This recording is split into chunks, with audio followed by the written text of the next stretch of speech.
नाटकामध्ये एक असं आहे की आदिवासी पट्टा आहे आणि आदिवासी पट्ट्यामध्ये रावणाला मांडणारे वर काय काढले आदिवासी, त्यामुळे त्यांचा एक इफेक्ट झाला.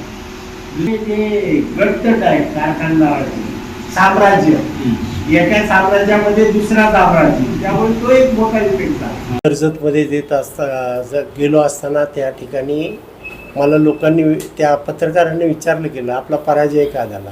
त्या संदर्भात मी बोललो की अकोला तालुक्यामध्ये रावण संघटना आहे आणि रावण संघटनेमुळे तिथे जे रामाच्या विरोधात असणारे लोक आहेत त्यांनी मला ज्या ठिकाणी काम करत असताना त्यामध्ये माझी भूमिका अशी होती, त्या संघटनेमुळे रामाच्या विरोधात ते लोक होते, रावण संघटना आहे, त्यामुळे मी मागे पडलो ही गोष्ट सांगितली. त्याचा विपरीत परिणाम असा झाला की मी रामाच्या मंदिरामुळे पडलो, ही खोटं आहे. ह्या ठिकाणी मी एवढं सांगितलं. ह्या मतदारसंघामध्ये 2014 2019 दोन्ही निवडणुकीला मला मतदान केलेलं आहे. मी 1989ला ह्या ठिकाणी मला शिलान्यास करताना मी वत्सला नाईकनगरमध्ये राहत असताना विटाची पूजा करून अयोध्याला ते विटा शिलान्यास घेऊन जाण्याचं काम मी त्यावेळेस 1989ला केलं.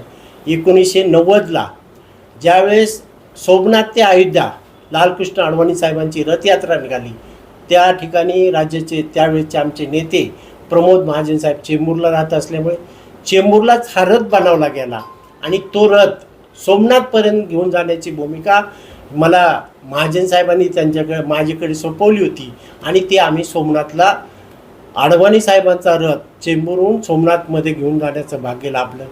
मी 1990ची कारसेवा म्हणून अयोध्याला गेलो होतो. 1992ला ज्यावेळेस मस्जिद पाडली गेली त्यावेळेस मी स्वयं त्या अयोध्यामध्ये कारसेवक म्हणून काम करत असताना ती मस्जिद पाडली, त्यावेळेस मी अयोध्यामध्ये होतो. आणि म्हणून हे अनेक वर्ष लोकांची अपेक्षा होती मंदिर कधी होणार, मंदिर कधी होणार. आणि आमच्या काळामध्येच देशाचे पंतप्रधान नरेंद्र मोदी साहेबांनी पहिलं मंदिर बनवण्याचं अनेक शतकं वाट बघणारं काम मोदी साहेबांनी केलं, हिंदुवादी संघटनेने केलं आणि त्याचा मला अभिमान आहे.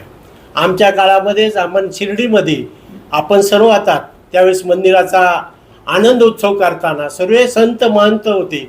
आम्ही आनंदाच्या संदर्भात आम्ही श्रीरामपूरमध्ये आनंद उत्सव केला. त्यामुळे मंदिरामध्ये पडलो ही भूमिका खोटी आहे. आणि अशी असल्यामुळे मी अनेक कारणामध्ये माझं काही ठिकाणी माझ्या काही चुका असतील, ह्या ठिकाणी काही शेतकरी नाराज असेल त्याचा मला फटका बसला. आणि म्हणून मी 4 तालुक्यामध्ये ह्या ठिकाणी ह्या मतदारसंघामध्ये नेवासा असेल, श्रीरामपूर असेल, राहता असेल, कोपरगाव असेल, शिर्डी असेल किंवा संगमनेर असेल, अकोला असेल, पण अकोल्याच्या जो रावण संघटनेचं काम करत असताना तिचा फटका हे मला बसल्यामुळे तो उल्लेख झाला. आणि मंदिरामध्ये मी पडलो.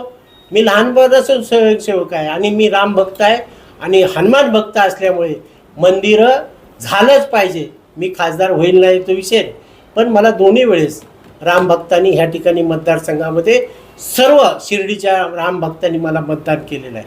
आणि अनेक ते बोलणार नाही राम भक्त कोणत्याही पक्षाचा असेल, रामावरच्या जी श्रद्धा असेल त्यांनी मला मतदान केलेलं आहे. आणि रावण भक्तांनी मतदान केलं नाही तो फटका मला बसला आणि तो मी मांडलेला आहे. आणि म्हणून मला असं वाटतं मी अनेक वर्षे कार्यकर्ता म्हणून काम करत असताना मला अभिमान आहे.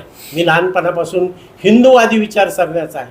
आणि मी पहिला मला वाटतं 1992ला ज्यावेळेस मस्जिद पाडली त्यावेळेस मी सादर होतो. अयोध्या ते सोमनाथ रथयात्रा ज्यावेळेस सोमनाथला घेऊन जाताना मी होतो, शिलान्यास करताना मी होतो. त्यामुळे मला प्रमाणपत्राची गरज नाही.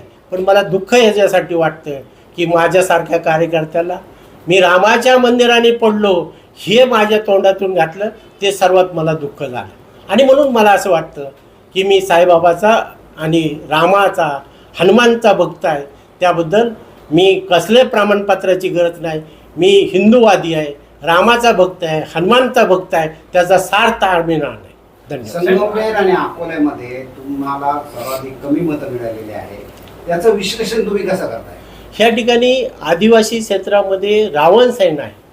त्या रावण सैन्यामुळे हिंदूवादी रामाला विरोध करणारे लोक होते आणि त्या विरोध करण्यामुळे त्याचा आम्हाला फटका बसला. रामाच्या मंदिराने बसला नाही हे मी त्यावेळेस पण सांगितलेलं आहे आणि म्हणून आत्ता पण सांगतो. मी राम भक्त असल्यामुळे त्या ठिकाणी मला 4 विधानसभेमध्ये लीड मिळाली आणि संगमनेर देखील मला त्या भागाने मतं दिलेत. परंतु जास्त जो विषय आहे रामाच्या विरोधात काम केलं आणि रामाच्या विरोधात जो फटका बसला त्या अकोला तालुक्यामध्ये बसल्या. त्यामुळे त्या भागातल्या जनतेने मला त्या या ठिकाणी रावण सैन्याने विरोध केल्यामुळे तो फटका बसला, त्याच्यावर उल्लेख केला.